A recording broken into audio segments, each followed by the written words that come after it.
여러분 안녕하십니까, 션입니다. 이 시간에도 지난 시간에 이어서 시청자분들이 다신 댓글에 대해서 함께 생각해 보는 시간을 갖도록 하겠습니다.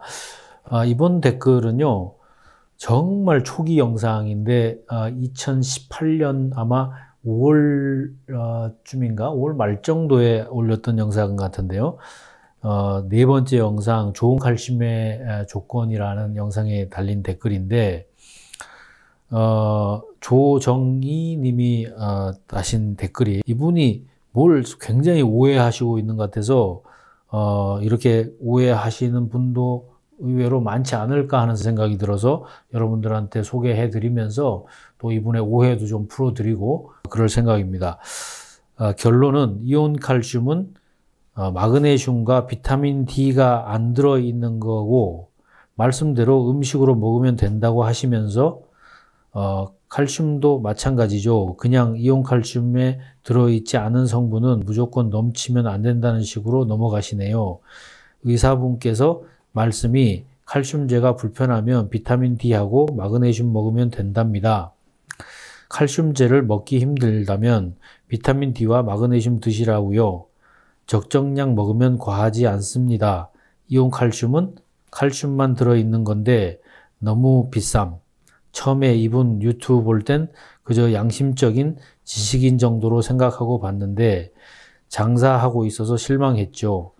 다 장사 속, 약사도 의사도 이분도 소비자들께서 뭐든지 정신 차리고 잘 선택해야 됩니다. 굉장히 냉소적인 댓글인데요.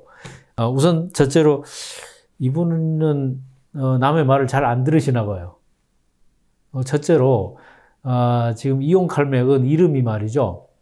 정확하게 영어로 말하면 Ionized Calcium and Magnesium Complex.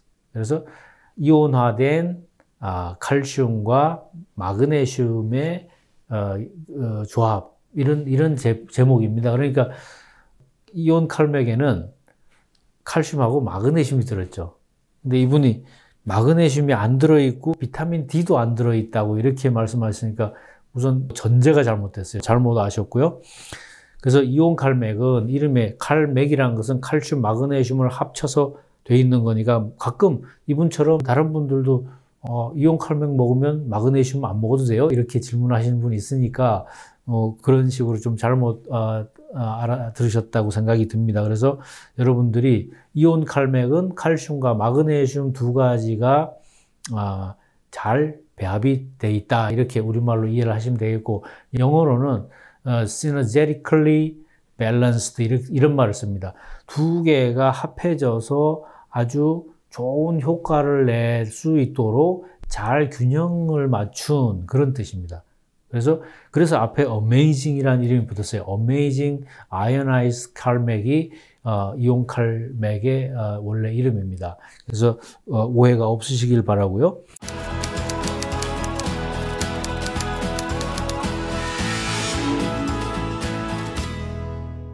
그 다음에 비타민 D가 안 들어있는데 이게 무슨 칼슘이야? 이렇게 말씀하셨는데,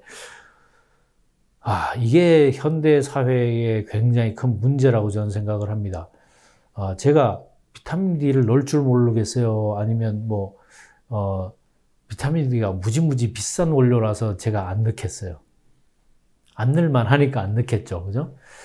여러분, 비타민 D는 지용성 비타민이에요. 그래서 우리 몸에 저장돼서 남아있는 겁니다.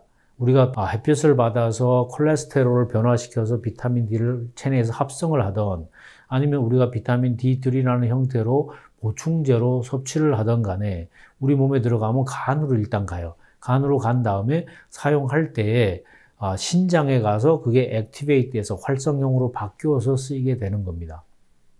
그래서 저는 그렇게 생각해요. 일반적으로 햇볕을 잘 보고 활동을 잘 하시는 분은 비타민 D가 필요하지 않다. 그게 이제 제 생각인데요. 물론 요즘 사회가 햇볕 잘 안 보고 피부 때문에 선블락 같은 것도 하고 그러니까 정작 비타민 D를 만드는 데 필요한 UVB라는 그 자외선을 못 받잖아요. 그래서 비타민 D가 생각보다는 부족한 경우가 많다고 할 수 있겠는데요. 그렇다고 해도 제가 생각하기에는 혈액 검사를 해서 피 속에 비타민 D 농도가 30나노그램/ml가 유지된다면 굳이 비타민 D를 더 먹을 필요가 없습니다. 왜냐하면 비타민 D를 과용하게 되면 어떤 일이 생기냐면요. 우리가 먹는 음식 속에 들어있는 칼슘들을 더 많이 피 속으로 이동시키게 됩니다. 이거 굉장히 중요한 문제예요. 피 속으로 칼슘을 많이 이동시키니까 좋을 것 같습니까? 그렇지 않아요. 피 속에 칼슘이 많아지면 그걸 보고 하이퍼칼시미아라 그럽니다. 우리말로 하면은 고칼슘 혈증이라는 거예요. 여러분들이 칼슘 때문에 걱정하시는 것 중에 하나가 혈관에 뭐 칼슘이 낀다든지 또는 뭐 관절이나 우리 장기에 칼슘이 그 디파짓이 된다. 그러니까 덩어리가 생긴다. 이런 걸 걱정하시잖아요. 그런데 사실 그것을 유발하는 가장 큰 원인 중에 하나로 지목된 게 하이포칼슘이에요. 그리고 비타민 D를 많이 먹으면 음식물에서 무작정 칼슘을 뽑아다가 피 속으로 갖다 주기 때문에 그런 일이 생길 위험성도 많이 있습니다. 그런 것 때문에 제가 저희 이온 칼맥에다가 비타민 D를 안 넣은 겁니다. 그러니까 여러분들이 정말 잘못 생각하고 있는 것이 그것이고, 또 지금 유튜브에서 많은 약사, 의사분들이 비타민 D가 모든 걸 해결할 것처럼 얘기하지만 어떤 것이 필요가 있다 그러면 과할 때 생기는 악도 있는 거예요. 그러니까 제가 늘 말씀드리죠. 우리가 이걸 손이라고 말하지만 이렇게 할 때는 손바닥이 되고 이것은 손등이 되는 것처럼 모든 것이 양면이 있는 겁니다. 늘 좋은 것만 있지 않아요. 우리가 아무리 맛있는 음식도 많이 먹으면 과식을 해서 탈이 나는 것처럼 비타민 D는 만병통치약이 아닙니다. 더군다나 칼슘은 우리 뼈를 좋게 해주고 심장을 뛰게 하고 근육을 수축시키고 우리 신경세포에서 정보를 전달하게 하는 굉장히 좋은 일을 하지만, 그 반대로 칼슘 때문에 나쁜 일은 어떤 게 생기냐면 조금 전에 우려했던 그런 디파짓이 생긴다든지 또 실질적으로 과할 때 세포를 죽이게 됩니다. 그래서 여러분들이 그 하나의 예로서 에이팝토시스라는 게 있어요. 에이팝토시스라는 게 뭐냐면 우리 면역세포가 밖에서 들어오는 것을 잡아서 죽이거든요. 그럴 때 그 에이팝토시스를 작용하게 하는 기전 중에 하나가 칼슘입니다. 칼슘을 많이 그 속에 들어가게 하면 세포가 죽어버려요.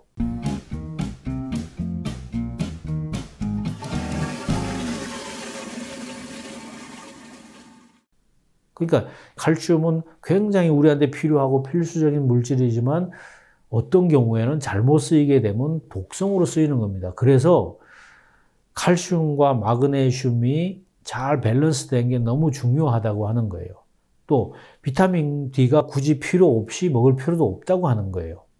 그러니까 여러분들이 무슨 말을 들을 때 좀 진지하게 들어야 될 것 같아요. 여기서 이 소리 하면 이 소리가 맞는 것 같고 저기서 저 소리 하면 저게 맞는 것 같고, 그럴 바에는 여러분들이 정보를 여러 가지 들을 이유가 없어요. 지금 이분께서 하신 말씀을 보면 하나도 맞는 말이 없어요.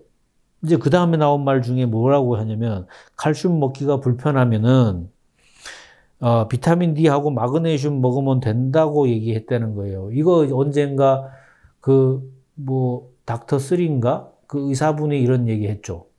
그래서 제가 설명을 좀 일부 드렸습니다만은 여러분 생각해 보세요. 우리가 필요한 거는 칼슘이에요. 그런데 비타민 D하고 마그네슘을 주면 칼슘이 만들어진다고요? 생긴다고요? 세상에 그런 게 어디 있어요?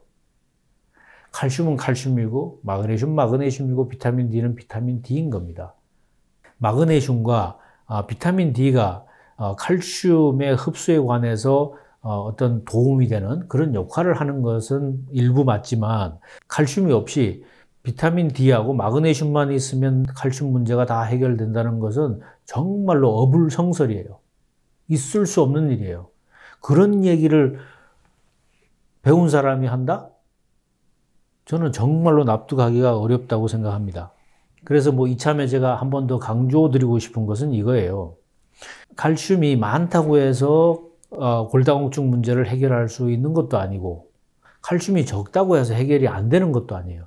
원리를 알고 원리를 제대로 풀어낼 수 있어야지 우리가 부족한 칼슘을 채워서 튼튼한 뼈를 만들 수 있다 하는 점을 여러분들이 이해하시면 좋겠고, 그것의 가장 기초적인 원리는 뭐냐면 1991년도 노벨 생리학상을 받은 닥터 네오하고 닥터 세크먼이라는 두 사람의 위대한 발견에 기초하는 겁니다.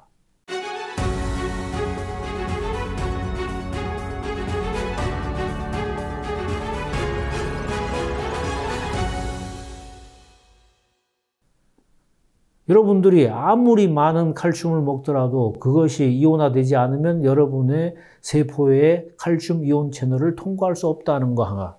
그 다음, 칼슘 이온 채널에서 안전한 칼슘의 흡수를 위해서 이온화 마그네슘이 없으면 적절하게 제어가 되지 않는다는 거.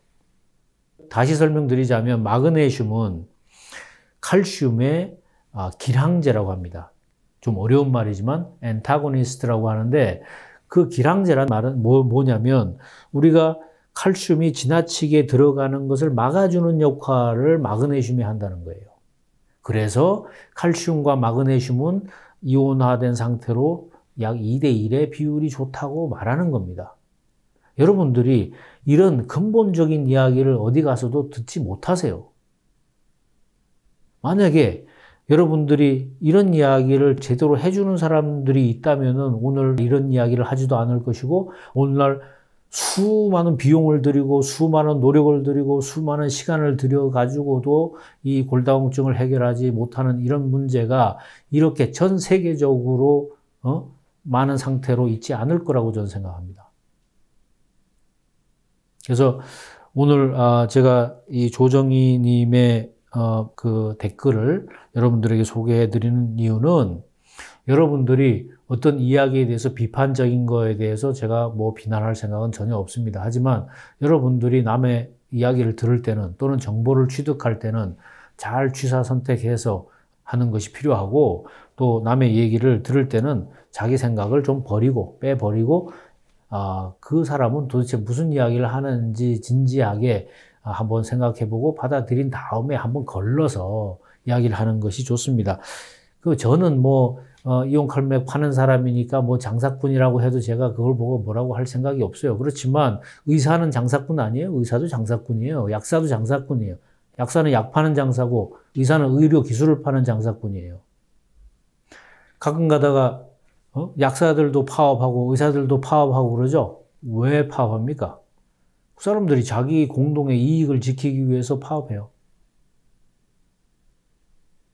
그러니까 저는 이렇게 생각합니다. 오늘날 우리 사회가 무슨 사자 들은 사람만 높이고 장사꾼을 깔보는, 멸시하는 이런 사회는요 발전할 수가 없어요.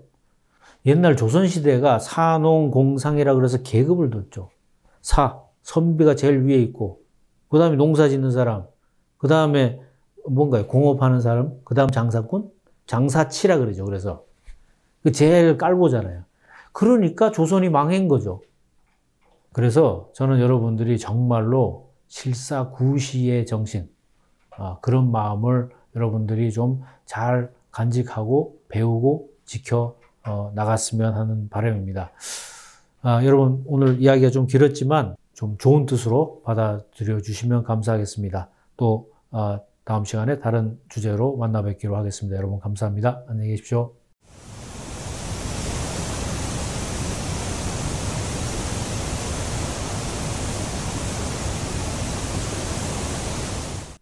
구독, 좋아요 눌러주세요.